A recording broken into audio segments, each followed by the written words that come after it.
সুপ্রিয় মাছ চাষী ভাই ও বন্ধুগণ, আসসালামু আলাইকুম।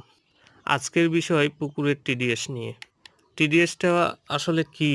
জৈব পদার্থ ও জৈব রাসায়নিক দ্রব্যাদি গলিত অবস্থায় পানিতে মিশ্রিত অবস্থায় থাকলে, তো আমরা যদি সংক্ষেপে বলি, দ্রবীভূত সকল সলিড বস্তুকেই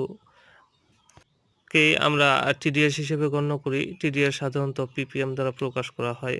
কম ও অতিরিক্ত ঘনত্বের টিডিএস মাছ ও চিংড়ির জন্য খুবই ক্ষতিকর। স্বাদু পানিতে ২০০ থেকে ৩০০ সর্বোচ্চ ৫০০ পরিমাণ টিডিএস থাকে। আর সমুদ্র পানিগুলোতে ১০,০০০ থেকে ৩৫,০০০ সর্বোচ্চ ৫০,০০০ এ আ থাকে। তো টিডিএস বাড়ানোর উত্তম পদ্ধতি হচ্ছে চুনো চুন সরি আ লবণ প্রয়োগ করা।